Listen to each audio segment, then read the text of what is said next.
Welcome to the webinar. Today, we're going to talk about what we should do with our lowest performers. Every quarter, you probably have a whole batch of low performers, typically 10 to 20% of your workforce. And every quarter, I get lots of questions from CHROs and VPs, all asking the same thing. What's the best way to deal with my underperformers? So today, I'm going to give you 3 powerful tips to dealing with your lowest performing team members.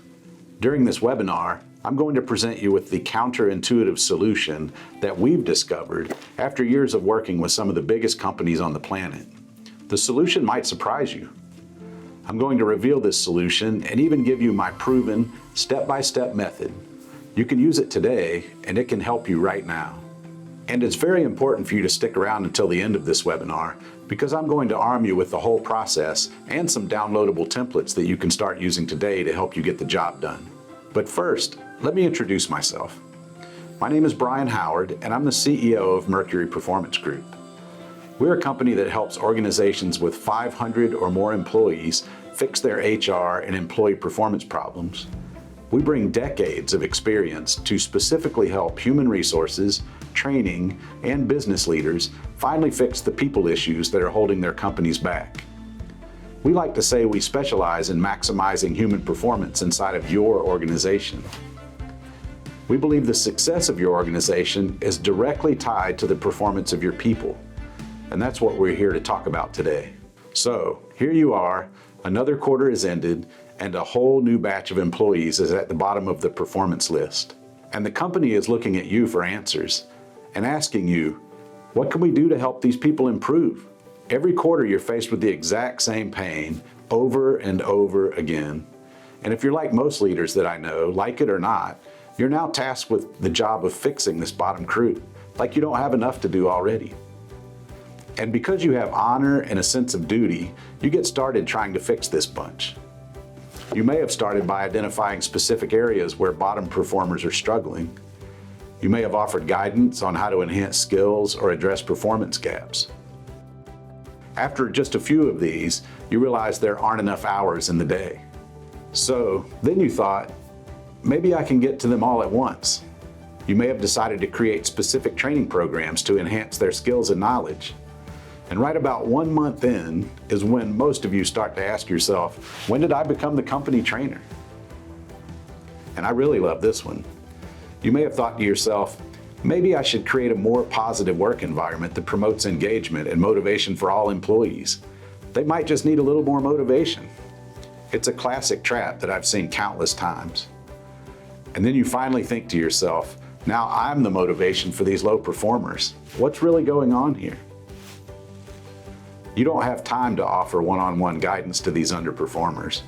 You just don't have the time and possibly even the skills to create your own specific training program and then become the company trainer. And it's not your job to be the motivation and be the wind in the sails of everyone else at the company. I mean, these people are grown-ups, right? It's about time they figure out a way to motivate themselves. So after working with countless companies and helping God knows how many HR directors fix their performance problems, we've come to the counterintuitive and quite frankly controversial solution that we don't invest in underperformers.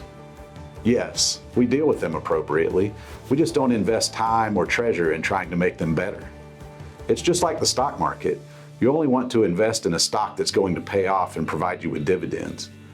And we've found out time and time again, investing in bottom performers does not yield a return on your investment. 0 ROI. What it does, it takes your time, your energy, and your focus, and it sucks your enthusiasm right out of your job because guess what? Next quarter, you're going to see the same group of performance-challenged individuals in your list again. And this time, you're not going to be able to help them out. It's going to be PIP time. Time for the old batch of performance improvement plans. Talk about demotivating. Now that we know where we shouldn't invest, where should we spend our time and treasure? Good question. Let's talk about your average performers a bit. Your average performers, most of your population, are meeting expectations. They aren't setting the world on fire, but you have to pick some level of success to call enough. What if I told you that a recent McKinsey study showed that companies' top performers are 800% better than its average performers. That's 8 times better. And the top 5% of performers in a company produce 95% of a company's value. Shocking, right? Let me ask, knowing that, is average still good enough? Here's the good news. Through years of research and experience, we've created a model that has a transformative effect on companies that use it. We call it the inchworm effect, and today I'm going to give it to you for free. I know what you're thinking. What does an inchworm have to do with employee performance? Another good question. Before I finish explaining the inchworm, let's talk about one of the most common measurements around, the bell curve. With the bell curve, your top performers are on the right side of the curve, and your average performers are in the middle. That 800% number from McKinsey is the difference between the line in the middle and the line to the right. The inchworm effect happens when we learn from the top performers and teach that to the average performers so that the gap between top and average gets smaller. As the gap between the top and the average shrinks, the bell curve gets steeper in the middle. Your top performers are at the top for a reason. They're creative innovators who are always looking for new and better ways to perform their job. It doesn't take long for them to create new efficiencies and ways of working, and that allows them to increase the gap again, and that flattens the bell curve as they move away from average. If you repeat this process over and over, your performance bell curve will move to the right, looking just like an inchworm in the process. And the transformation you'll feel in your business results and employee engagement is the inchworm effect. Powerful, isn't it? Now, let me share exactly how it works. The inchworm model is a simple 3-step process. First, identify your top performers. Next, discover their advantages. Then, develop and deliver a training plan to teach the middle performers. Let's talk about each one of those steps in a little more detail. Here's how to identify your top performers, and it isn't get in a room and ask people. Start by choosing measurable, objective performance metrics for each role in your organization. These metrics should be as easy as possible to measure and avoid people's opinions where possible. Next, make sure the chosen metrics align with your organization's goals and values and get buy-in so everyone is on the same page. Then, use the performance metrics to identify your top performers, typically above the 80th percentile. Similar to the McKinsey study, other studies have found that the top 10% are 600% better and the top 20% are 400% better than your average performers. Imagine the impact closing that gap even slightly would have on your revenue and profit margins. Next, you're going to discover top performer advantages. We're going to provide you with a list of questions at the end of this webinar, but let me just tell you the kinds of questions you can ask your middle and top performers. What strategies, tactics, or processes do you use to achieve your metrics? How do you manage your time and prioritize tasks during a typical workday? What habits or routines do you practice that contribute to your success? How do you approach problem solving and decision making when things aren't working? What tools, resources, or technologies do you use to enhance your performance? How do you maintain motivation and stay focused on your objectives? What skills or personal traits do you believe are crucial for your success? Conduct interviews with average and top performers using the provided questionnaire. Analyze the responses to discover what top performers do differently than others. Divide the top performer differences into 2 buckets: personality advantages, such as traits, habits, or motivation, from process advantages, like strategies, tools, and resources. Let me dive into the 2 buckets a bit deeper. After you've done your interviews with both your top performers and your average performers, look at the data and see what top performers are doing differently than the average performers. This is going to be your top list. The next step is to group these answers into one of 2 categories. The answers are either personality traits or process skills. A personality trait is something personal about the top performer, something that gives them a tremendous advantage. It may be something they've cultivated over time, Or maybe they were just born with it and they naturally bring it to the job.